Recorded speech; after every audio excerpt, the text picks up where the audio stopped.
നേതാക്കള്, തങ്ങന്മാര്, പല ഉസ്താദുമാര് അവരൊക്കെ പറയാറുണ്ട്, ഇവിടെ മുജാഹിദുകൾ വരാറുണ്ട്, ജമാഅത്തെ ഇസ്ലാമിക്കാര് വരാറുണ്ട്. കാരണം അവരുടെ ചില അസ്വസ്ഥതകൾ, അവരുടെ ചില വിഷമങ്ങൾ, രോഗങ്ങളാവും, കഷ്ടപ്പാടാകും, എത്ര മരുന്ന് കഴിച്ചാലും മാറുന്നില്ല. അപ്പൊ ആരെങ്കിലും ഒക്കെ പറഞ്ഞു കൊടുക്കും, നിങ്ങളൊന്ന് പോയി നോക്കി. ഞാനെങ്ങനെ പോവുക? രാത്രി 10 മണി കഴിഞ്ഞ് പോയാൽ മതി, ഏർപ്പാടാക്കി തരാം. എത്ര വഹാബികൾ, എത്ര ജമാഅത്തെ ഇസ്ലാമിക്കാർ വരുന്നു. കാരണം നിങ്ങൾക്ക് ഒരു ആത്മീയ കാര്യത്തിന് ഒരു അഭയമില്ല. ഇന്ന സ്ഥലത്ത് പോയി ദുആ ചെയ്യാം, ദുആ ചെയ്യിപ്പിക്കാം എന്ന് പറയാൻ നിങ്ങൾക്കൊരു ഇടമില്ല. നിങ്ങളിൽ ആത്മീയതയുടെ മധുരമില്ല. അതാണ് വിഷയം. നിങ്ങളുടെ വിഷയം എന്താ? ഒരാൾ വിദേഹത്തുകാരനായാൽ, ഒരാൾ ജമാഅത്തെ ഇസ്ലാമിക്കാരനായാൽ, ഒരാൾ വഹാബിയായാൽ, ഒരാൾ ഏതെങ്കിലും അങ്ങനെ പഴച്ചുപോയ ബിദഈ സംഘടനയിൽപ്പെട്ടാൽ അവന്റെ ഒരു സൈക്കോളജി നിങ്ങൾ ചിന്തിച്ച് നോക്ക്. അവരെല്ലാം സംശയമാണ്. റമദാൻ വരികയാണ്, അപ്പൊ സംശയം, തറാവീഹ് 8 20. റമദാൻ 17 വന്ന ബദരീകൾ ആണ്ടോണ്ട് ഞാൻ എന്താ ചെയ്യുക? അതിന്റെ ഭക്ഷണം കഴിക്കാൻ പറ്റുമോ? ഇങ്ങനെ എല്ലാം സംശയിച്ച. ബറാത്ത് വരാൻ പോവുക, നോമ്പ് നോൽക്കണോ നോൽക്കണ്ടേ? ബറാത്ത് രാവിലെ മുട്ടിയുണ്ടോ? മീറാജിന്റെ നോമ്പുണ്ടോ ഇല്ലേ? എല്ലാത്തിലും സംശയം. ഒരു അൽ ഫാത്തിഹ എവിടെങ്കിലും വിളിച്ചാൽ അവന് ഓടും. എവിടെയുള്ള യാസീൻ ഓതാന്ന് പറഞ്ഞാൽ അവന് പായും. ഒരു ഖത്മുൽ ഖുർആൻ ഉണ്ട് എന്ന് പറഞ്ഞ ബേജാറായി. എന്താ പിന്നെ നിസ്കാരം കഴിഞ്ഞ് അഫ്ളൽ ദിക്ർ 10 വട്ടം കലിമത്ത് തൗഹീദ് ചൊല്ലുമ്പോ അവന് അവിടെ സ്ഥലം കാലിയാക്കും. നിസ്കാരം കഴിഞ്ഞ് ദുആ ചെയ്യാൻ അവനെ കിട്ടൂല. അത് മാത്രമല്ല, ബഹുമാനപ്പെട്ട ഉസ്താദ് നേരത്തെ പറഞ്ഞ മുജാഹിദ് വാലിശ്ശേരി, അയാൾ എന്താ പറഞ്ഞത്? അയാൾ പറഞ്ഞത് വ്യഭിചാരത്തെക്കാൾ വലിയ 2 തിന്മ, കള്ളുകുടിയേക്കാൾ വലിയ 2 തിന്മ, പലിശയേക്കാൾ വലിയ 2 തിന്മ അയാൾക്കറിയാവുന്ന സബീഉൽ മൂബിഖാത്ത് എണ്ണി പറഞ്ഞുകൊണ്ട് പറഞ്ഞത്, ഇതിനേക്കാളൊക്കെ ഏറ്റവും വലിയ 2 തിന്മയാണ് സുബഹിക്ക് ഖുനൂത്ത് ഓതുന്നത്, നിസ്കാരത്തിന് ശേഷം കൂട്ടപ്രാർത്ഥന നടത്തുന്നത്. എന്ത് ആത്മീയതയാ വഹാബി നിന്നിലുള്ളത്? ഞങ്ങളൊക്കെ സുബഹിക്ക് ഖുനൂത്ത് ഓതുന്നവരാ. അല്ലാഹുമ്മ ഹദിനാ ഫീമൻ ഹദൈത്. അല്ലാഹുവേ, നീ ഹിദായത്തിലാക്കിയവരുടെ കൂട്ടത്തിൽ ഞങ്ങളെ ഹിദായത്തിലാക്കണേ. വആഫിനാ ഫീമൻ ആഫൈത്. നീ ആഫിയത്ത് നൽകിയവരുടെ കൂട്ടത്തിൽ ഞങ്ങളെ ആഫിയത്തിലാക്കണേ. ഇത് ഹബീബായ മുത്തനബിയുടെ ദുആയാണ്.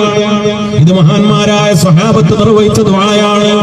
ഇത് ഇമാമിയങ്ങൾ പഠിപ്പിച്ച ദുആയാണ്. ഏറ്റവും ശ്രേഷ്ഠമായ ദുആ വുളൂഓടുകൂടെ പള്ളിയിലേക്ക് പോയി സുബഹി നിസ്കരിക്കുമ്പോൾ ദുആ ചെയ്യുന്നത്.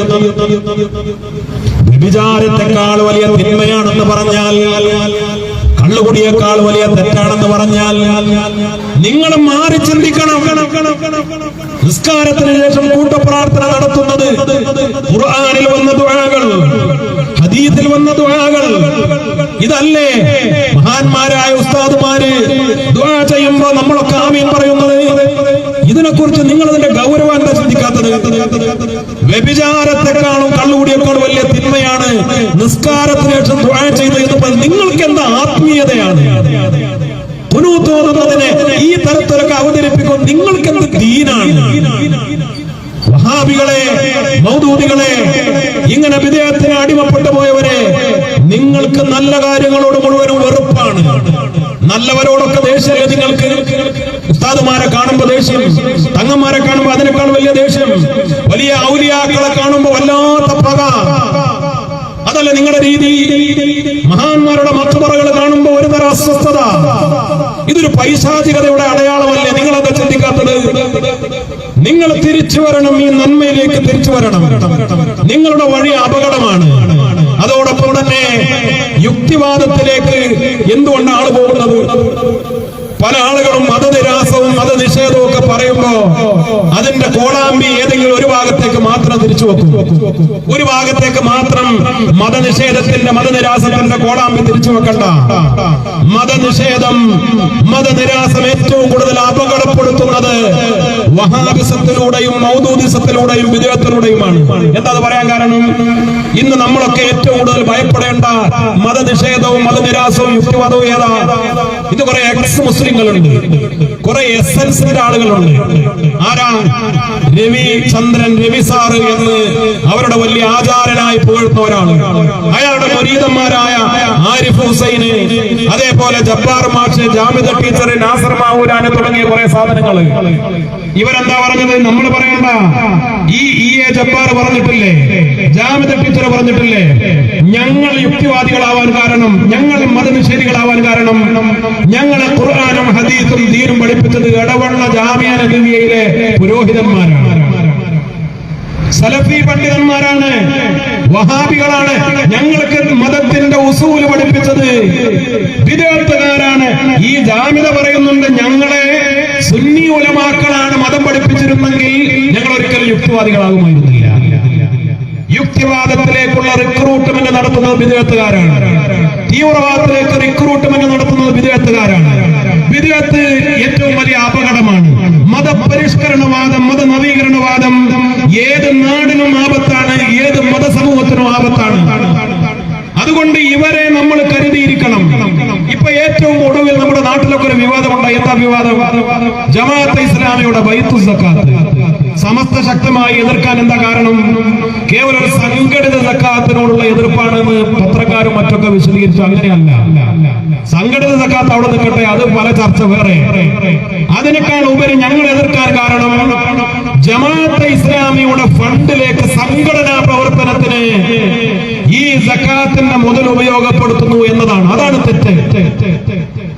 അവരുടെ ഭരണഘടന പറയുന്നത് എന്താണ്?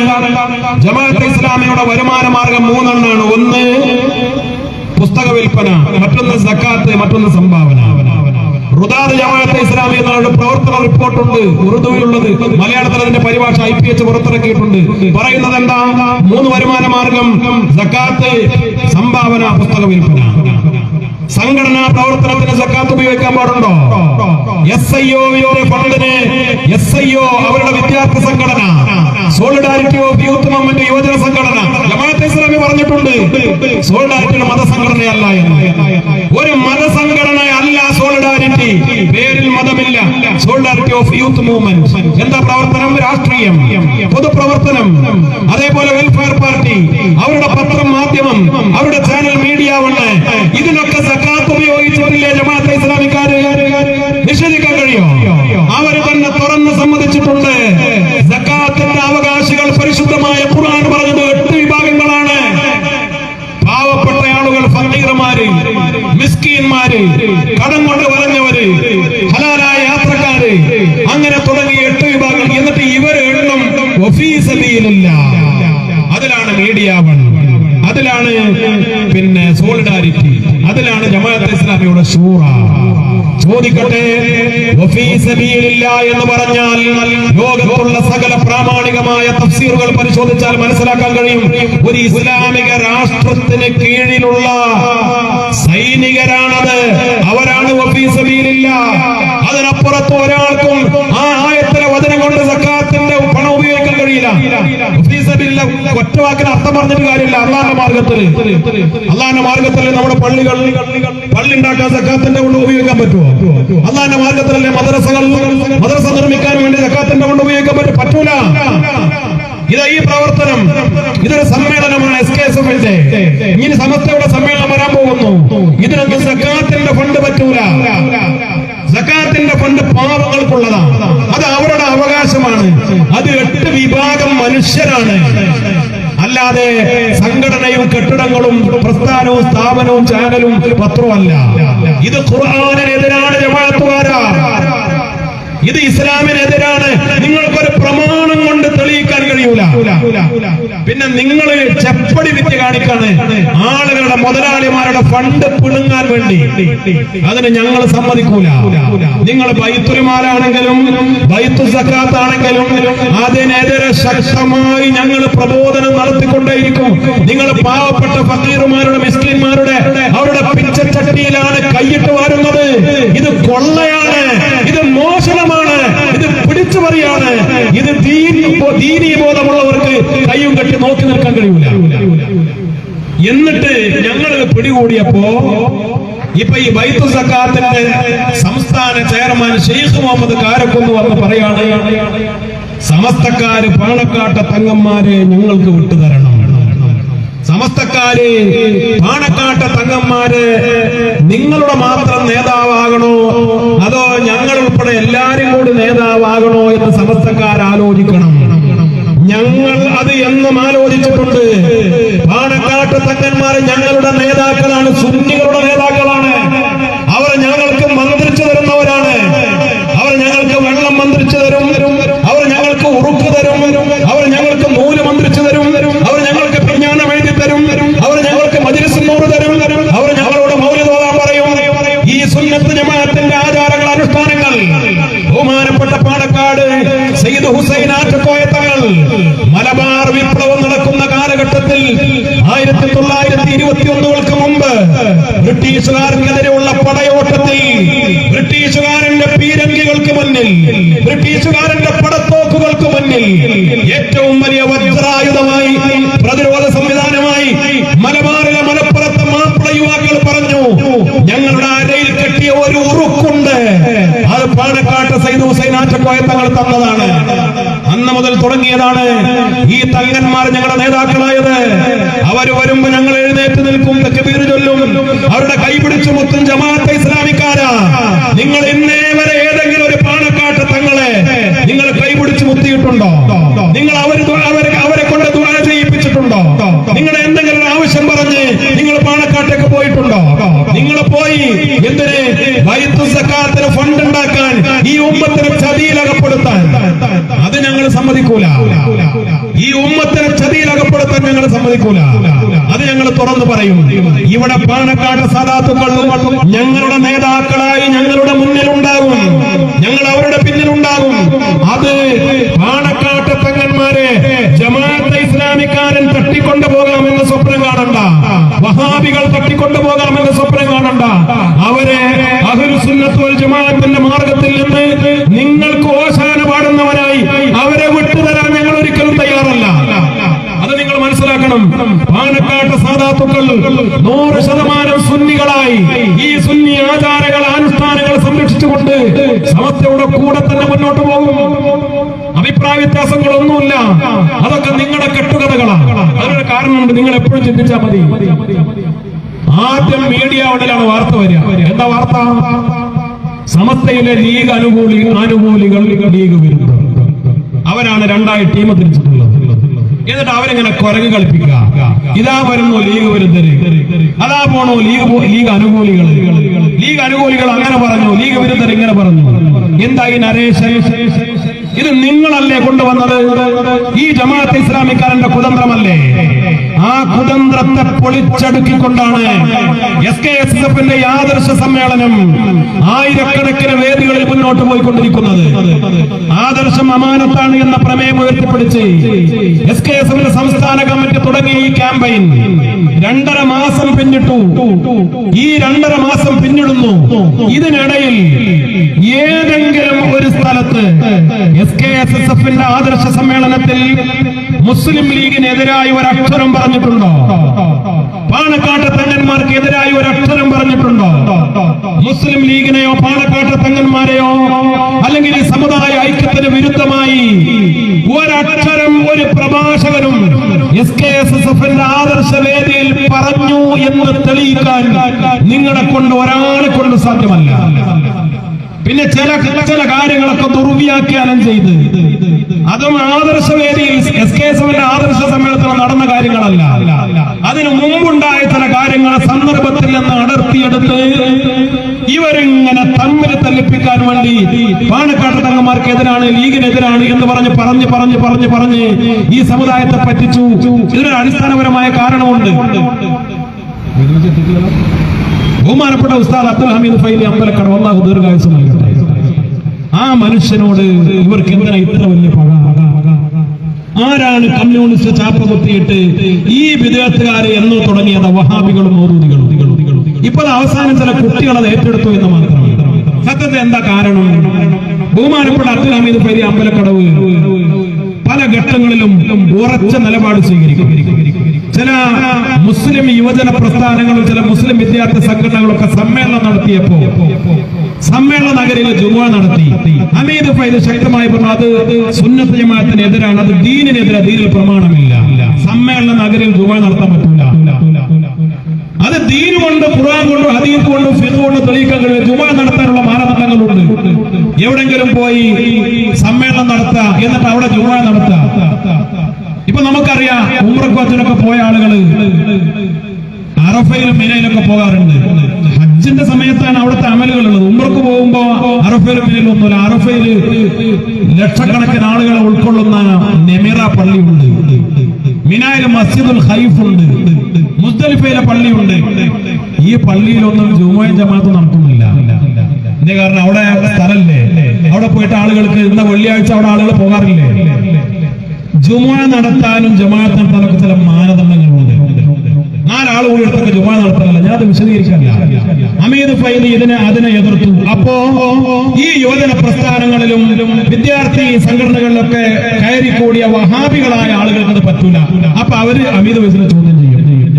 ശരീഅത്തിന് വിരുദ്ധമായി നമ്മുടെ ചെറുശ്ശേരി ഉസ്താദൊക്കെ ജീവിച്ചിരിക്കുന്ന കാലഘട്ടത്തിൽ ചില യുവജന രംഗത്തൊക്കെ ഉള്ള ആളുകള് നമ്മുടെ നിലപാടിനെതിരായി ശരീഅത്തിന് വിരുദ്ധമായി അനന്തരാവകാശ വിഷയത്തിൽ അഭിപ്രായം പറഞ്ഞു, ബഹുഭാര്യത്വ വിഷയത്തിൽ അഭിപ്രായം പറഞ്ഞു, പെൺകുട്ടികളുടെ വിവാഹപ്രായവുമായി ബന്ധപ്പെട്ട അഭിപ്രായം പറഞ്ഞു, മുത്തലാഖുമായി ബന്ധപ്പെട്ട അഭിപ്രായം പറഞ്ഞു. അമീദ് ഫൈദി ഉൾപ്പെടെയുള്ള SKSF-ന്റെയും SYS-ന്റെ ഒക്കെ നേതാക്കൾ അതിനെ ചോദ്യം ചെയ്തു, ശക്തമായി എതിർത്തു. അപ്പൊ പിന്നെ ഇവർ അസ്വസ്ഥരാവുക, ചില ഈ വഹാബിസത്തിന്റെ ആശയമുള്ള ആളുകൾ. അപ്പൊ ഈ മനുഷ്യനെ ലീഗ് വിരോധിയാണ്, അതേപോലെ കമ്മ്യൂണിസ്റ്റ് ആണ് എന്ന് പറഞ്ഞ മുദ്രകുത്തി ചാപ്പകുത്തി താറടിക്കാൻ തുടങ്ങിയിട്ട് കാലങ്ങൾ കുറയായി. വഹാബികൾക്ക് വല്ലാത്ത കലിപ്പുണ്ട് ആ മനുഷ്യനോട്.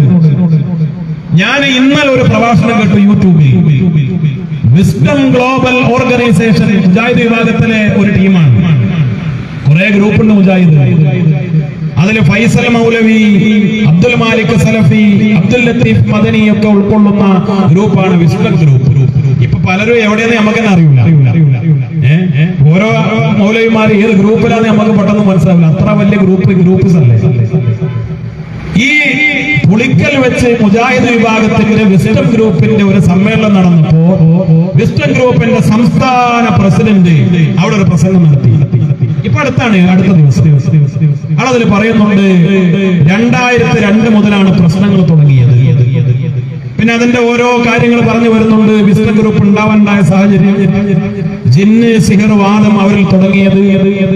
ഇപ്പോ അവര് ഇവരെ കുറിച്ച് വിസ്ഡം ഗ്രൂപ്പുകാര് പിന്നെ മടവൂരികൾ എന്ന് പറയും. ആരെ കുറിച്ച്? മർക്കസുദ്ദാവാരെ കുറിച്ച്. പക്ഷെ ഇപ്പൊ മർക്കസുദ്ദാവല് മടവൂരില്ല, മടവൂർ കേന്ദ്രത്തിലേക്ക് ചാടി. അപ്പൊ ഇവര് മർക്കസുദ്ദാവക്കാരാ, ഇവരെ കുറിച്ച് ജിന്നൂരികൾ എന്ന് പറയും. ഇതിനൊരു കാരണമുണ്ട്. ഞാൻ പറഞ്ഞെന്താണെന്നറിയോ?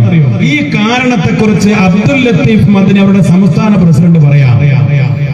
അബ്ദുൽ ഹമീദ് ഫൈദി അമ്പലക്കടവ് ഒരു ലേഖനം എഴുതി. ആ ലേഖനത്തിന് മറുപടിയായിട്ട് അബ്ദുൽ ജബ്ബാർ മൗലവി ഒരു ലേഖനം എഴുതി. അന്ന് മുതലാണ് ഈ പ്രശ്നം തുടങ്ങിയെന്ന് പറയുന്നത്.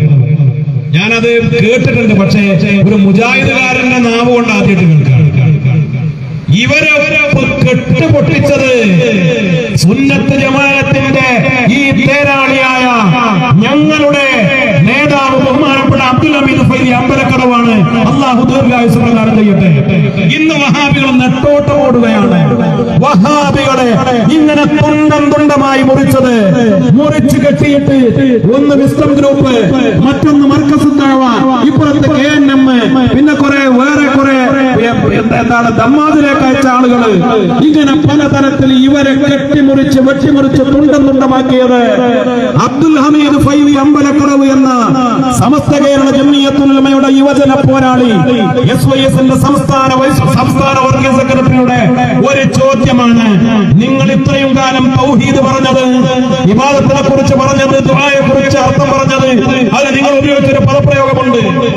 അഭൗതികമായ മാർഗത്തിലൂടെ, കാര്യകാരണ ബന്ധങ്ങൾക്ക് അതീതമായി അഭൗതികമായ മാർഗത്തിലൂടെ ഏതെങ്കിലും ഒരു വ്യക്തിയിൽ നിന്നോ ഒരു ശക്തിയിൽ നിന്നോ ഉപകാരമോ ഉപദ്രവമോ പ്രതീക്ഷിച്ചുകൊണ്ട് അവർക്ക് വഴിപ്പെടുന്നതാണ് ഇബാദത്ത്. അങ്ങനെ ഉപകാരമോ ഉപദ്രവമോ പ്രതീക്ഷിച്ചുകൊണ്ട് സഹായം തേടുന്നതാണ് ദുആ. ഇതല്ല ഇത്രയും കാലം പറഞ്ഞത്. സത്യധാര എന്ന് പറയുന്ന SKSF-ന്റെ മുഖപത്രത്തിലൂടെ ഒരു ലേഖനത്തിലൂടെ അബ്ദുൽ ഹമീദ് ഫൈദി അമ്പലക്കടവ് ഒരു ചോദ്യം ചോദിച്ചു. അങ്ങനെയാണെങ്കിൽ ജിന്നുകളോട് സഹായം തേടിയാൽ, മലക്കുകളോട് സഹായം തേടിയാൽ അതിന്റെ വിധി എന്താണ് എന്ന് വഹാബികളോട് ചോദിച്ചപ്പോ ആ ചൂണ്ടക്കുളത്തിൽ ആദ്യം കൊത്തിയത് അബ്ദുൽ ജബ്ബാർ മൗലവി എന്ന വിസ്ഡം ഗ്രൂപ്പിന്റെ ജിന്നൂർവാദികളുടെ ആദ്യത്തെ നേതാവാണ്, താത്വികാചാര്യനാണ്. അയാൾ കൊത്തി, അയാൾ അതിന് മറുപടി എഴുതി അൽ ഇസ്ലാഹ് മാസികയിലൂടെ. അതോടുകൂടെ KNMകാർ അങ്കലാപ്പിലായി, മടവൂരികൾ അങ്കലാപ്പിലായി, വാഗ്വാദങ്ങളായി, തർക്കങ്ങളായി, ആശയ സംവാദങ്ങളായി. ഇന്ന് വരെ അവസാനിച്ചിട്ടില്ല. ഇന്നലെ അവരുടെ പരിപാടി നടക്കുന്നുണ്ട്, മിനിഞ്ഞാന്ന് പരിപാടി നടക്കുന്നുണ്ട് കൊച്ചിയിലും, അതേപോലെ ഓരോ സമ്മേളനങ്ങളും. ഇപ്പോഴും തീരുമാനമായിട്ടില്ല തൗഹീദ് എന്താണ്, ഇബാദത്ത് എന്താണ്, ശിർക്ക് എന്താണ്, ദുആ എന്താണ്, അതിന്റെ താരീഫ് തർക്കിച്ചുകൊണ്ടിരിക്കുകയാണ്. അപ്പോ ഈ മനുഷ്യനോടുള്ള പക, വിദ്വേഷം ഇവർക്ക് ഉണ്ടാവൂലേ? അപ്പൊ പിന്നെ അതിന് ഒന്നാം തരം പണി എന്താണ്? ഹമീദ് ഫൈലി ഉൾപ്പെടെയുള്ള ആളുകളെ സമസ്തയിൽ നിന്ന് കുത്തി പുറത്ത് ചാടിക്കാനുള്ള ചെപ്പടി വിദ്യയാണ്. ഇവരൊക്കെ കമ്മ്യൂണിസ്റ്റ് എന്ന് പറഞ്ഞ് പ്രചരിപ്പിക്കുക. ഹമീദ് ഫൈലി ഉസ്താദ് മലപ്പുറം ജില്ലയിലെ കരുവാരക്കുണ്ടിനപ്പുറത്തുള്ള അമ്പലക്കടവ് എന്ന നാട്ടിലെ അവിടുത്തെ വാർഡിലെ മുസ്ലിം ലീഗിന്റെ വൈസ് പ്രസിഡന്റാണ്. ഇന്നും ആ നാട്ടുകാര് മുസ്ലിം ലീഗ് എന്ന് പറയുന്ന പ്രസ്ഥാനം നെഞ്ചോട് ചേർത്ത ഒരു നേതാവാണ് ബഹുമാനപ്പെട്ട ഹമീദ് ഫൈലി. എനിക്ക് ഓർമ്മയുണ്ട്, 2-3 കൊല്ലം മുമ്പ് ഞങ്ങള് ദുബൈയിൽ ഒരു പരിപാടി, ഹമീദ് ഫൈലി അതിൽ പങ്കെടുക്കേണ്ടതാണ്. എനിക്ക് മാസം ഓർമ്മല്ല, ഡേറ്റ് ഓർമ്മ, ഏതൊരു 23-ാം തീയതി, നോമ്പിന്റെ തൊട്ട് മുമ്പാണ്. അന്ന് ഹമീദ് ഫൈലി ഉസ്താദിനോട് ഞാൻ ചോദിച്ചു, പുറപ്പെടുന്നതിന് മുമ്പ് നിങ്ങൾ പരിപാടിക്ക് ഉണ്ടാവില്ലേ? അദ്ദേഹം പറയും ഞാനൊന്നും ഉണ്ടാവില്ല, ഞാൻ അത് കഴിഞ്ഞിട്ടേ വരുള്ളൂ, 24-ാം തീയതി വരുള്ളൂ, 23 എനിക്ക് എത്താൻ കഴിയും. കാരണം പറഞ്ഞത്, അമ്പലക്കടവ് ഞങ്ങളുടെ വാർഡ് മുസ്ലിം ലീഗ് കമ്മിറ്റി ഒരു ബൈത്തുർ റഹ്മാൻ ഉണ്ടാക്കിയിട്ടുണ്ട്. 23-നാണ് തങ്ങള് മുനവ്വർ ശാബ് തങ്ങള് അതിന്റെ ഡേറ്റ് ഉദ്ഘാടനത്തിന് തന്നിട്ടുള്ളത്. അപ്പൊ അതുകൊണ്ട് ആ പരിപാടി കഴിഞ്ഞാൽ എനിക്ക് വരാൻ പറ്റുള്ളൂ. ആ പരിപാടി കഴിഞ്ഞിട്ടാണ് അദ്ദേഹം വന്നത്. അത്രയേറെ മുസ്ലിം ലീഗിനെ സ്നേഹിച്ച ഒരാളാണ് ബഹുമാനപ്പെട്ടവര്. മുക്ക ഉമർ ഫൈസിനെ കുറിച്ച് ആക്ഷേപം ഉസ്താദ് പറഞ്ഞില്ലേ, എന്റെ വീട് മുസ്ലിം ലീഗിന്റെ ഓഫീസാണ്, കാരണം ഉസ്താദിന്റെ മകൻ അവിടുത്തെ ഭാരവാഹിയാണ്. ഉസ്താദ് പറഞ്ഞു, എന്റെ നാട്ടിൽ ചന്ദ്രിക വരുന്ന ആൾ ആ പ്രദേശത്ത് ഞാൻ ഒറ്റക്കുള്ളൂ. ഇത് കാലങ്ങളായി സത്താർ പന്തല്ലൂര് ഇങ്ങനെ ഓരോരുത്തര്, ഇവരൊക്കെ മുസ്ലിം ലീഗുകാരാണ്. പിന്നെ വിഷയം എന്താണ്? സമസ്തയുടെ നിലപാട് പറയും. അപ്പൊ വഹാബികളും മൗദൂദികളും സമസ്തയുടെ ദേശമുള്ള ആളുകളും ഇവരെ കുത്തി. പിന്നെ ഇതിന് ചില കാരണങ്ങളുണ്ട്. സയ്യിദുൽ ഉലമയെ കുറിച്ച് പറഞ്ഞില്ല, അതിന് മേലൊന്നുമില്ലല്ലോ. സയ്യിദുൽ ഉലമ സഖാവാണ്, നഊദുബില്ല. എന്താ കാരണം? കാരണം എന്താണ്? കോവിഡ് കാലഘട്ടത്തിൽ സയ്യിദുൽ ഉലമ മുഖ്യമന്ത്രിയെ വിളിച്ചു, ഞങ്ങൾക്ക് ജുമുഅ നടത്താൻ അനുമതി വേണം. കോവിഡ് കാലത്ത് മരിച്ച ആളുകളെ മതപരമായി സംസ്കരിക്കാൻ ഞങ്ങൾക്ക് അനുമതി വേണം. ഗവൺമെന്റിനോട് ആവശ്യപ്പെട്ടു. മുഖ്യമന്ത്രിയെ ചിലപ്പോൾ നേരിട്ട് ഫോൺ ചെയ്തു, അല്ലെങ്കിൽ നമ്മുടെ ഏതെങ്കിലും നേതാക്കളെ പറഞ്ഞേച്ച് നിവേദനം കൊടുത്തു. അപ്പൊ ഗവൺമെന്റ് അത് അനുഭാവപൂർവ്വം പരിഗണിച്ച് അത് പാസ്സാക്കി കൊടുത്ത. അപ്പൊ പിന്നെ സയ്യിദുൽ ഉലമ ഫോൺ വിളിച്ചപ്പോൾ സഖാവായി. അതല്ലെങ്കിൽ ഞങ്ങളൊക്കെ സഖാക്കളാവാൻ പ്രധാനപ്പെട്ട ഒരു കാരണം എന്താ? ഈ ഏക സിവിൽ കോഡുമായി വിവാദം വന്നപ്പോ, അതോടൊപ്പം തന്നെ പൗരത്വ ബില്ലുമായി ബന്ധപ്പെട്ട വിവാദം വന്നപ്പോ, അന്ന് കേരള നിയമസഭ പ്രമേയം പാസാക്കി. നിയമസഭ എന്ന് പറഞ്ഞാൽ ഏതെങ്കിലും LDFന്റെ UDFന്റെ കുത്തകയല്ലല്ലോ, രാഷ്ട്രീയ ബോധമുള്ള ആളുകൾക്ക് അത് അറിയൂലേ. 140 MLA-മാര് നിയമസഭയുടെ അവകാശികളാണ്. പ്രതിപക്ഷവും ഭരണപക്ഷവും രണ്ടു കൂട്ടരും, CPM-ഉം CPI-യും LDF-ഉം UDF-ഉം കോൺഗ്രസും മുസ്ലിം ലീഗും എല്ലാവരും ഒരുമിച്ചാണ്, ഐക്യകണ്ഠേനയാണ് അന്ന് ഏക സിവിൽ കോഡിനെതിരെയുള്ള നിയമസഭ പ്രമേയം പാസാക്കിയത്. പൗരത്വ ബില്ല് കേരളത്തിൽ നടപ്പാക്കൂല എന്ന് പറഞ്ഞ് പ്രമേയം പാസാക്കിയത്. അതിന്റെ ഈ 2 പ്രമേയങ്ങൾ പാസാക്കിയപ്പോ സയ്യിദുൽ ഉലമ അതിനെ പിന്തുണച്ചു. കാരണം അത് ഈ രാജ്യത്തിന് ആവശ്യമാണ്, സമുദായത്തിന് ആവശ്യമാണ്, ന്യൂനപക്ഷങ്ങൾക്ക് ആവശ്യമാണ്. ഇവിടെ ഏക സിവിൽ കോഡ് വരാൻ പാടില്ല, പൗരത്വ ബില്ല് ഇവിടെ നടപ്പാക്കാൻ പാടില്ല. ഒരു ഗവൺമെന്റ് നിയമസഭയിൽ പ്രമേയം പാസാക്കുമ്പോ പിന്നെ നിങ്ങൾ പ്രമേയം പാസാക്കരുത് എന്നാണ് പറയുന്നത്. അത് ഈ വിഷയത്തിൽ സയ്യിദുൽ ഉലമ അതിന് പിന്തുണ പ്രഖ്യാപിച്ചു. ആ പിന്തുണ പ്രഖ്യാപിച്ചപ്പോൾ ഞങ്ങളൊക്കെ പിന്തുണ പ്രഖ്യാപിച്ചു. അതുകൊണ്ട് തന്നെ വലതുപക്ഷമാണെങ്കിലും ഇടതുപക്ഷമാണെങ്കിലും വലതുപക്ഷ വിഭാഗത്തിന്റെ ആളുകൾ കോഴിക്കോട്ട് കടപ്പുറത്ത് സമ്മേളനം സംഘടിപ്പിച്ചു, ഇടതുപക്ഷത്തിന്റെ ആളുകൾ സമ്മേളനം സംഘടിപ്പിച്ചു. ഈ 2 സമ്മേളനങ്ങളിലും ബഹുമാനപ്പെട്ട സമസ്തയുടെ പ്രതിനിധികൾ പോയി. ചില സമ്മേളനത്തിൽ സയ്യിദുൽ ഉലമ പോയി, ചില സമ്മേളനത്തിൽ മുക്ക ഉമർ ഫൈലി പോയി, ഹമീദ് ഫൈലി പോയി, മുസ്തഫ മാഷ് പോയി, ഞങ്ങളൊക്കെ പോയി. അപ്പൊ പിന്നെ ഇതിന്റെ പേരിൽ ഞങ്ങളൊക്കെ സഖാക്കളാക്കി മുദ്ര കുത്തുക. ഇത് ആരാ ഇത് ചെയ്തതെന്ന് അറിയോ? അതാണ് നേരത്തെ ഇവിടെ നമ്മുടെ പ്രഭാഷകനും ഉസ്താദൊക്കെ സൂചിപ്പിച്ചത്. ഇത് ചില ആളുകൾ ഈ പുതിയ കാലഘട്ടത്തിൽ നമ്മെ തമ്മിൽ തല്ലിപ്പിക്കാൻ വേണ്ടി പാണക്കാട്ടെ തങ്ങന്മാരെയും സമസ്തയും തെറ്റിക്കണം, മുസ്ലിം ലീഗിനെയും സമസ്തയും തമ്മിൽ അടുപ്പിക്കണം. അതിനു വേണ്ടി ചില കുട്ടികൾ തന്ത്രം മെനഞ്ഞതാണ്. അതിനുവേണ്ടി കുറെ വാട്സപ്പ് ഗ്രൂപ്പുകൾ ഉണ്ടാക്കി. സേവ് ഉമ്മത്ത് മുന്നോട്ട്, പിന്നെ സമസ്ത സരണി, വാട്സപ്പ് ഗ്രൂപ്പുകൾ, ഫേസ്ബുക്ക് പേജുകൾ, വ്യാജ ഐഡികളിൽ, എന്നിട്ട് ഇങ്ങനെ വ്യാപകമായ കള്ളപ്രചരണം. ഇപ്പൊ ഏറ്റവും പുതിയൊരു ഉദാഹരണം ഞാൻ പറഞ്ഞുതരാം. ബഹുമാനപ്പെട്ട ഹമീദ് ഫൈലി അമ്പലക്കടവ് നമ്മുടെ ഒരു ആദർശ സമ്മേളനത്തിൽ പ്രസംഗിച്ചു. എന്താ പ്രസംഗിച്ചത്? നമ്മൾ പുറത്താക്കിയ, സമസ്ത പുറത്താക്കിയ ഒരാളാണ് അബ്ദുൽ ഹക്കീം ഫൈസി ആദർശ, CICയുടെ സെക്രട്ടറി, വാഫി വഫിയ സമ്മേളനത്തിന്റെ സെക്രട്ടറി. പുറത്താക്കാൻ കൃത്യമായ കാരണങ്ങളുണ്ട്. അപ്പോ ആ കാരണങ്ങളൊക്കെ വിശദീകരിക്കുകയാണ്. ഹക്കീം ഫൈസിയെ പുറത്താക്കാനുണ്ടായ കാരണങ്ങൾ അദ്ദേഹത്തിനുണ്ടായ വിദേഹത്തിനോടുള്ള ബന്ധങ്ങൾ, വിദേഹി സംഘടനകളോടുള്ള ബന്ധങ്ങൾ. അങ്ങനെ അയാളിപ്പോ പുറത്താക്കിയതിനു ശേഷം മലപ്പുറം ജില്ലയിലെ വളവന്നൂർ ഭാഗത്തുള്ള ഒരു അൻസാർ എന്ന പേരുള്ള ഒരു മുജാഹിദ് സ്ഥാപനത്തിലെ ഒരു പരിപാടിയിൽ, ഒരു ഖുർആൻ സെമിനാറോ അങ്ങനെ ഒരു പരിപാടി, ഖുർആൻ സമ്മേളനമോ, അതിൽ ഇയാൾ പങ്കെടുത്തു. ഹക്കീം ഫൈസി പങ്കെടുത്തു. ഇതിനെ ചോദ്യം ചെയ്തിട്ട് അത് ഉദാഹരണം പറഞ്ഞിട്ടാണ് ആര് പ്രസംഗിക്കുന്നത്? ഹമീദ് ഫൈസി പ്രസംഗിക്കുന്നത്. അതിന്റെ ക്ലിപ്പിലെ ഒരു മിനിറ്റോ 1.5 മിനിറ്റോ മുറിച്ചെടുത്തിട്ട് അതില് ഹക്കീം ഫൈസി എന്നുള്ള പേര് പറയുന്ന ഭാഗം കൊണ്ട് ഒഴിവാക്കിയിട്ട്, ഒരാളെ പേര് പറഞ്ഞാൽ പിന്നെ നമ്മൾ പറയലോ അയാൾ പങ്കെടുത്തു, അയാള് വഹാബികളോടൊപ്പം പങ്കെടുത്തു, വഹാബികളായ ഇന്ന പണ്ഡിതന്മാരൊക്കെയാണ് ഇയാൾക്കൊപ്പം വേദി പങ്കിട്ടുണ്ടായിരുന്നു, ഇങ്ങനെ പ്രസംഗം പോണത്. അപ്പൊ ഈ ഒരു കഷ്ണം മാത്രം എടുത്തിട്ട് തങ്ങളുടെ ഫോട്ടോ വെച്ചിട്ട് ഇതാ സ്വാദിഖ് അലി ശിഹാബ് തങ്ങൾക്കെതിരെ വീണ്ടും അമ്പലക്കടവ്. സത്യത്തിൽ ഹമീദ് ഫൈസി പറഞ്ഞത് ആർക്കെതിരെയാണ്? ഹക്കീം ഫൈസിക്കെതിരെ. അപ്പൊ ആ പേര് കേട്ടാൽ നമുക്ക്, ഇത് പ്രസംഗം മുഴുവൻ കേൾക്കാത്ത ആളത് കേട്ടാ തോന്നിപ്പോകും, ശരിയാണല്ലോ ഈ തങ്ങൾക്കെതിരെയാണോ ഇപ്പൊ ഇയാളെ പ്രസംഗിക്കുന്നത് തോന്നിപ്പോകും. ഇങ്ങനെ കള്ള പ്രചരണങ്ങൾ നടത്തി, വ്യാപകമായി ആക്രമണം നടത്തിയിട്ട് സമസ്തയുടെ നായകന്മാരെ ഒറ്റപ്പെടുത്താൻ ശ്രമിക്കുന്നത് ഞങ്ങൾ കയ്യും കെട്ടി നോക്കി നിൽക്കും എന്ന് നിങ്ങൾ ആരും മനസ്സിലാക്കണം. ബഹുമാനപ്പെട്ട ഉസ്താദ് അബ്ദുൽ ഹമീദ് ഫൈലി അമ്പലക്കടവ് നമ്മുടെ വേദിയിലേക്ക് കടന്നു വരികയാണ്. ഞാൻ ഇൻഷാ അല്ലാഹ് എന്റെ വാക്കുകൾ അവസാനിപ്പിക്കുകയാണ്. ഇപ്പോ എല്ലാവർക്കും തിരിച്ചറിവുണ്ടായിട്ടുണ്ട്.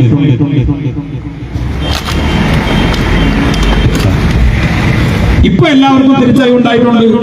കാരണം ആദർശ സമ്മേളനങ്ങൾ വ്യാപകമായപ്പോ ഓരോ സമ്മേളനങ്ങളിലും ഈ വിശദീകരണങ്ങൾ കേൾക്കുമ്പോ കാര്യങ്ങൾ കൃത്യമായി ബോധ്യപ്പെടുകയാണ്. ഒരൊറ്റ സമ്മേളനത്തിലും പാണക്കാട്ടെ തങ്ങന്മാരെ ഞങ്ങൾ ആരും പറയുന്നില്ല, മുസ്ലിം ലീഗ് പ്രസ്ഥാനത്തിനെതിരായ ഒരു അക്ഷരം പറയുന്നില്ല. നമ്മുടെ ഓരോ നടപടിക്രമങ്ങളും അങ്ങനെ തന്നെയാണ്. ഇത് ജനങ്ങൾക്ക് കൃത്യമായി ബോധ്യപ്പെട്ടു വരുമ്പോ അപ്പോ ഇവരുടെ ഈ ക്രൂരമായ തന്ത്രങ്ങളുമായി മുന്നോട്ട് പോകുക. അൽഹംദുലില്ലാഹ്, ഇതൊക്കെ ബഹുമാനപ്പെട്ട സമസ്ത കേരള ജംഇയ്യത്തുൽ ഉലമയുടെ, നമ്മൾ പറയാറുണ്ടല്ലോ സമസ്തക്ക് കറാമത്തുണ്ട് എന്ന്, ആ ഒരു രൂപത്തിലാണ് ഇന്ന് മനോഹരമായി കാര്യങ്ങൾ വരുന്നത്. തെറ്റിദ്ധരിച്ച ആളുകളൊക്കെ കാര്യങ്ങൾ മനസ്സിലാക്കി സമസ്തയുടെ കൂടെ വരുന്നു. അല്ല, കുതന്ത്രങ്ങൾ മെനയുന്ന ആളുകൾ അവരിങ്ങോട്ട് വരാൻ ശ്രമിച്ചാലും വരാൻ സാധിക്കാത്ത വിധം അവർ അകന്നകന്ന് പോയിക്കൊണ്ടിരിക്കുന്നു.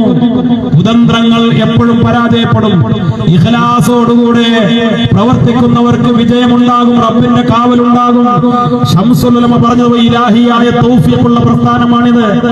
ആ തൗഫീഖുള്ള ആളുകൾ, മഹാന്മാരുടെ ഗുരുത്വവും പൊരുത്തവും കിട്ടിയ ആളുകൾ, അവർക്ക് ഈ പ്രസ്ഥാനത്തിന് ഖിദ്മത്ത് ചെയ്യാനുള്ള തൗഫീഖ് ഉണ്ടാകും. അതാണ് നമ്മൾ കാണുന്നത്. അല്ലാത്ത ആളുകളൊക്കെ മാറി ചിന്തിക്കണം. സമസ്ത കേരള ജംഇയ്യത്തുൽ ഉലമയുടെ 100ാം വാർഷിക അന്താരാഷ്ട്ര മഹാസമ്മേളനം പ്രഖ്യാപിക്കപ്പെട്ടു. കാസർകോട്ടുകാരെ, നിങ്ങളൊക്കെ ഏറ്റവും വലിയ ഭാഗ്യവാന്മാരാണ്. സത്യത്തിൽ ഞങ്ങളൊക്കെ ആഗ്രഹിച്ചതായിരുന്നു. പാലക്കാട് ജില്ലക്കാരനാണ് ഞാൻ. ശൈഖുനാ എം.ടി. ഉസ്താദ് ആദ്യം ഞങ്ങളോടാണ് ചോദിച്ചത്, പാലക്കാട് ജില്ലയിൽ സമ്മേളനം നടത്താൻ നിങ്ങൾ എവിടെങ്കിലും നഗരി സൗകര്യപ്പെടുന്ന സ്ഥലം അന്വേഷിച്ചോളൂ എന്ന്. ഞങ്ങൾ ഒരുപാട് അന്വേഷിച്ചു. അന്വേഷിച്ചു. പക്ഷേ അതിന് പറ്റിയ എല്ലാ നിലയിലും പറ്റിയ ഒരു സ്ഥലം ഞങ്ങൾക്ക് കണ്ടെത്താൻ കഴിഞ്ഞില്ല. അങ്ങനെ തൃശൂർ ജില്ലയിലേക്ക് രണ്ടാമത്തെ അന്വേഷണം പോയത്, അവിടെയും പല സ്ഥലങ്ങളും കണ്ടു. പക്ഷേ എല്ലാം ഒത്തിണങ്ങി ഒരു സ്ഥലം കണ്ടെത്താൻ കഴിഞ്ഞില്ല. അവസാനം കാസർഗോഡ് ജില്ല അതിന് തിരഞ്ഞെടുക്കപ്പെട്ടു, കുണിയ അതിന് തിരഞ്ഞെടുക്കപ്പെട്ടു. ഞാൻ മനസ്സിലാക്കുന്നത് ബഹുമാന്യനായ കുണിയ ഇബ്രാഹിം ഹാജി, അള്ളാഹു ദീർഘായുസ്സ് കൊടുക്കട്ടെ, ബറക്കത്ത് കൊടുക്കട്ടെ, അദ്ദേഹം പ്രവിശാലമായ ലക്ഷക്കണക്കിന് സ്ക്വയർ ഫീറ്റ് വരുന്ന വലിയ പടുകൂറ്റൻ ബിൽഡിങ്ങുകൾ ഒരു സ്ഥാപനത്തിന് വേണ്ടി ഉണ്ടാക്കി. ആ സ്ഥാപനത്തിലെ കോഴ്സുകൾ തുടങ്ങാനിരിക്കുന്നതേ ഉള്ളൂ.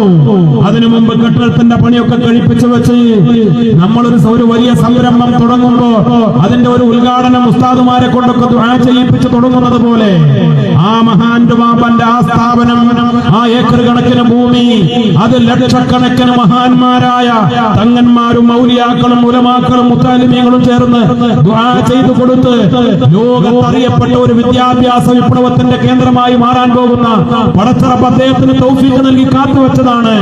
ഇത് അദ്ദേഹത്തിന്റെയും ഭാഗ്യമാണ്, കാസർകോട്ടുകാരുടെ അതിനേക്കാൾ വലിയ സൗഭാഗ്യമാണ്. കാരണം നിങ്ങൾക്കിനി വിശ്രമമില്ലല്ലോ. ഇനിയുള്ള നാളുകൾ ബഹുമാനപ്പെട്ട സമസ്തക്ക് വേണ്ടി വിശ്രമമില്ലാതെ ഒരു ഇബാദത്തായി നമ്മൾ ഈ പ്രചരണ പ്രവർത്തനങ്ങളുമായി മുന്നോട്ട് പോവുകയാണ്. നമുക്ക് നമ്മുടെ പ്രസ്ഥാനങ്ങളെ ശക്തിപ്പെടുത്തണം. സുന്നി ബാലവേദി മുതൽ സമസ്തയുടെ എല്ലാ കീഴ്ഘടകങ്ങളെയും നമുക്ക് കൂടുതൽ ശക്തിപ്പെടുത്തണം. നമ്മുടെ മദ്രസ മാനേജ്മെന്റ് അസോസിയേഷന്റെ പരിപാടി മറ്റന്നാൾ കാസർകോട്ട് നടക്കാനിരിക്കുകയാണ്. ഇവിടുത്തെ ഉമറാക്കൾ, ഇവിടുത്തെ മഹല്ല് ഭാരവാഹികൾ, കാസർകോട്ടെ മദ്രസ ഭാരവാഹികൾ സമസ്ത കേരള ജംഇയ്യത്തുൽ ഉലമയുടെ കൂടെയാണ് 100% ഒറ്റക്കെട്ടായി. ഇൻഷാ അല്ലാഹ് ഈ ഒരു കെട്ടുറപ്പോടുകൂടെ നമ്മുടെ എല്ലാ സംഘടനകളും നമ്മുടെ ദൗത്യങ്ങൾ ഏറ്റെടുത്തുകൊണ്ട് മുന്നോട്ട് പോവുകയാണ്. നമ്മുടെ ഒരു പ്രസ്ഥാനത്തെയും ഒരു ശക്തിക്കും ഒരിക്കലും തകർക്കാൻ കഴിയൂല. നമ്മുടെ പ്രിയപ്പെട്ട പത്രം സുപ്രഭാതം എന്തൊക്കെ കുപ്രചരണങ്ങൾ നടത്തിവിട്ടു. ഞാൻ നേരത്തെ പറഞ്ഞ ഈ തൽപര കക്ഷികൾ സത്യത്തിൽ സുപ്രഭാതം എന്ന് പറയുന്ന പത്രം അത് ഈ സമുദായത്തിനുള്ള പത്രമല്ലേ? അത് നമ്മുടെ പത്രമല്ലേ? ഈ രാജ്യത്തിനുള്ള പത്രമല്ലേ? നീതിക്ക് വേണ്ടിയും ന്യായത്തിന് വേണ്ടിയുള്ള പത്രമല്ലേ? നിങ്ങൾ ചിന്തിച്ചു നോക്ക്. കഴിഞ്ഞ ഒക്ടോബർ 7 മുതൽ എന്ന് പറഞ്ഞാൽ ഒരു വർഷവും 4 മാസവും മുമ്പുള്ള ഒക്ടോബർ 7 മുതൽ ഇസ്രയേലിന്റെ നരനായാട്ട് പലസ്തീനികൾക്കെതിരെ തുടങ്ങിയത് മുതൽ കേരളത്തിലെ എല്ലാ പത്രങ്ങളും നിങ്ങൾ പരിശോധിച്ചു നോക്കുക. മുത്തശ്ശി പത്രങ്ങൾ, മനോരമയാവട്ടെ മാതൃഭൂമിയാവട്ടെ, ഇസ്രയേലിന് വേണ്ടി പേന ഉന്തിയപ്പോ, അനീതിയുടെ കൂടെ നിന്നപ്പോ നീതിയുടെയും ന്യായത്തിന്റെയും സത്യത്തിന്റെയും പറഞ്ഞു ഓരോ ദിവസവും എല്ലാ ദിവസവും പലസ്തീന് വേണ്ടിയുള്ള റിപ്പോർട്ടുകളും അവിടുത്തെ കാര്യങ്ങളും ലേഖനങ്ങളും സുപ്രഭാതത്തിൽ വന്നുകൊണ്ടിരുന്നു. അന്താരാഷ്ട്ര തലത്തിൽ നന്മക്ക് വേണ്ടി, സത്യത്തിന് വേണ്ടി, നീതിക്ക് വേണ്ടി സുപ്രഭാതം നിലകൊണ്ടു. ദേശീയ തലത്തിൽ ഇന്ത്യ രാജ്യത്ത് പല സംഭവ വികാസങ്ങൾ നടന്നപ്പോ ന്യായത്തിന് വേണ്ടി പൗരത്വ ബില്ല് വന്നപ്പോ എനിക്ക് ഓർമ്മയുണ്ട്. പൗരത്വ വിഷയം ആദ്യം ആസാമിൽ വന്നപ്പോ പൗരത്വ ബില്ല് അപകടമാണ് എന്ന് പറഞ്ഞ് 1-ാം പേജിൽ വലിയ വാർത്ത കൊടുത്തത് സുപ്രഭാതമായിരുന്നു. അത് കഴിഞ്ഞ് 6 ദിവസം കഴിഞ്ഞിട്ടാണ് ഇത് പ്രധാനപ്പെട്ട ഒരു വാർത്തയാണെന്ന് മറ്റുള്ള പത്രങ്ങൾക്ക് പോലും തിരിച്ചറിയാൻ സാധിച്ചത്. ഈ കഴിഞ്ഞ ഡിസംബർ 6-ന് സുപ്രഭാതം നോക്കിയ ആളുകൾക്കറിയാം അതിന്റെ 1-ാം പേജ് എത്ര മനോഹരമായിട്ടാണ് മതേതരത്വത്തിന് വേണ്ടി, നീതിക്ക് വേണ്ടി, ന്യായത്തിന് വേണ്ടി ഒരു പടവാളായി, ഒരു പ്രതിരോധ കവചമായി നമ്മുടെ പത്രം നിലകൊണ്ടത് എന്നത്. നമ്മുടെ കൊച്ചു കേരളത്തിന്റെ കാര്യമെടുത്താൽ സമുദായത്തിന് വേണ്ടി, നന്മക്ക് വേണ്ടി, ഐക്യത്തിന് വേണ്ടി, കെട്ടുറപ്പിന് വേണ്ടി, പ്രത്യേകിച്ച് നമ്മുടെ ഐക്യത്തിന് വേണ്ടി, പാണക്കാട്ട് തങ്ങന്മാർക്ക് വേണ്ടി, മുസ്ലിം ലീഗ് പ്രസ്ഥാനത്തിന് വേണ്ടി എത്ര ലേഖനങ്ങൾ. പത്രം വായിക്കണം. ഇത് വായിക്കാതെ എന്തെങ്കിലും കേട്ടുകളിൽ വിമർശിച്ചാൽ പോരാ. നമ്മുടെ എത്ര എഡിറ്റോറിയലുകൾ, എത്ര ലേഖനങ്ങൾ, എത്ര റിപ്പോർട്ടുകൾ. നമ്മുടെ മുസ്ലിം ലീഗ് പാർട്ടിയുടെ 70-ാം വാർഷികം ചെന്നൈയിൽ വെച്ച് മദ്രാസിൽ വെച്ച് നടന്നപ്പോ അതിന് പേജുകൾ നീക്കി വെച്ചിട്ടാണ് പ്രത്യേക സപ്ലിമെന്റുകൾ ഇറക്കിയത്. പാണക്കാട് സെയ്ദ് സ്വാദിഖ് അലി ശിഹാബ് തങ്ങൾ പ്രത്യേകമായി ഒപ്പുവെച്ച് കത്ത് കൊടുത്തയച്ചു സുപ്രഭാതത്തെ അഭിനന്ദിച്ചുകൊണ്ട്. കാരണം അത്ര വലിയ സേവനം. തങ്ങളുടെ യാത്ര കാസർഗോഡ് മുതൽ തിരുവനന്തപുരം വരെ എല്ലാ ജില്ലകളിലും എനിക്ക് ഓർമ്മയുണ്ട്. പാലക്കാട് ജില്ലയിലേക്ക് വന്നപ്പോ ഞങ്ങളുടെ എഡിഷൻ, പാലക്കാട് എഡിഷൻ, തങ്ങളുടെ സൗഹൃദ യാത്ര, സെയ്ദ് സ്വാദിഖ് അലി ശിഹാബ് തങ്ങളുടെ സൗഹൃദ യാത്ര ഏറ്റവും വലിയ കവറേജോടുകൂടെ ഞാൻ അന്നത്തെ ചന്ദ്രികയും ആ ഞങ്ങളുടെ സ്വീകരണം, ജില്ലയിലെ സ്വീകരണം കഴിഞ്ഞ് പിറ്റേ ദിവസം പുറത്തിറക്കിയ ചന്ദ്രികയും സുപ്രഭാതം സൂക്ഷിച്ചു വെച്ചിട്ടുണ്ട്. ചന്ദ്രികയേക്കാൾ കൂടുതൽ മനോഹരമായ പേജുകൾ നീക്കിവെച്ചുകൊണ്ട് ആ വാർത്ത കവറേജ് കൊടുത്തത് സുപ്രഭാതം പത്രമായിരുന്നു. എന്തുകൊണ്ട്? നമുക്ക് നമ്മുടെ നേതാക്കന്മാരോട്, തങ്ങന്മാരോട്, ഇവിടെ മുസ്ലിം രാഷ്ട്രീയ പ്രസ്ഥാനത്തോട്, ഈ സമുദായത്തിന് വേണ്ടി, ഇവിടുത്തെ നന്മകൾക്ക് വേണ്ടി നിലകൊള്ളുന്നവരോട്, അവരോടൊപ്പമേ നമുക്ക് നിൽക്കാൻ കഴിയൂ. പിന്നെ സ്വാഭാവികമായി ഗവൺമെന്റിന്റെ കാര്യങ്ങൾ വരുമ്പോ, സ്വാഭാവികമായി ഭരണത്തിന്റെ കാര്യങ്ങൾ വരുമ്പോ ഒരു പൊതുപത്രമല്ലേ, കൂടെ നിൽക്കേണ്ട കാര്യങ്ങൾക്ക് കൂടെ നിൽക്കേണ്ടി വരും. അത് പ്രകീർത്തിക്കേണ്ട കാര്യങ്ങളെ പ്രകീർത്തിക്കേണ്ടി വരും. വിമർശിക്കേണ്ട കാര്യങ്ങളെ മുഖം നോക്കാതെ ശക്തമായി വിമർശിച്ചുകൊണ്ടിരിക്കുകയും ചെയ്യും. ഈ അടുത്ത് വിജയരാഘവൻ, ആ വിജയരാഘവന്റെ മതവിരുദ്ധമായ പ്രസ്താവനക്കെതിരെ, അതേപോലെ തന്നെ CPM-കാര് മതവിരുദ്ധമായ പ്രസ്താവനകൾ നടത്തുമ്പോൾ അതിനെതിരെ ശക്തമായി സുപ്രഭാതവും നമ്മുടെ പ്രഭാഷകരും നിലകൊണ്ടിട്ടുണ്ട്. പക്ഷേ ന്യൂനപക്ഷങ്ങൾക്ക് അനുകൂലമായോ അല്ലെങ്കിൽ അങ്ങനെ നീതിക്ക് വേണ്ടിയും ന്യായത്തിന് വേണ്ടിയും ഒരു ഭരണകൂടം എന്നുള്ള നിലയിൽ അവര് എന്തെങ്കിലുമൊക്കെ നന്മകൾ ചെയ്താൽ അതിനെ സ്വാഗതം ചെയ്യലും നന്ദി പറയും നമ്മുടെ കടപ്പാടല്ലേ. സയ്യിദുൽ ഉലമ നന്ദി പറഞ്ഞിട്ടുണ്ട്. എന്തിനു വേണ്ടി? ജുമാ നടത്താൻ വേണ്ടി അനുമതി തന്നപ്പോ കോവിഡ് കാലത്ത്. അതേപോലെ കോവിഡ് കാലഘട്ടത്തിലെ മരണങ്ങൾ അത് മതപരമായി സംസ്കരിക്കാൻ അനുമതി കിട്ടിയപ്പോ, അതേപോലെ ഞാൻ പറഞ്ഞല്ലോ ഏക സിവിൽ കോഡിനെതിരെ പിന്നെ പൗരത്വ ബില്ലിനെതിരെ നിലപാട് സ്വീകരിച്ചപ്പോ നന്മ പറയേണ്ടത് പറയണ്ടേ. അതിന്റെ പേരിലൊക്കെ ഇങ്ങനെ രണ്ടാക്കി തിരിച്ച് മുന്നോട്ട് പോകാമെന്ന് ആരും മനസ്സിലാക്കേണ്ടതില്ല. കഴിഞ്ഞ കാലഘട്ടങ്ങളിൽ PMSA പൂക്കോയ തങ്ങളുടെ കാലഘട്ടത്തിൽ, ബാഫഖി തങ്ങളുടെ കാലഘട്ടത്തിൽ, സയ്യിദ് മുഹമ്മദ് അലി ശിഹാബ് തങ്ങളുടെ കാലഘട്ടത്തിൽ, ഉമർ അലി തങ്ങളുടെ കാലഘട്ടത്തിൽ, ഹൈദർ അലി ശിഹാബ് തങ്ങളുടെ കാലഘട്ടത്തിൽ ഏതൊരു ഒരുമയോടുകൂടെ ഐക്യത്തോടെ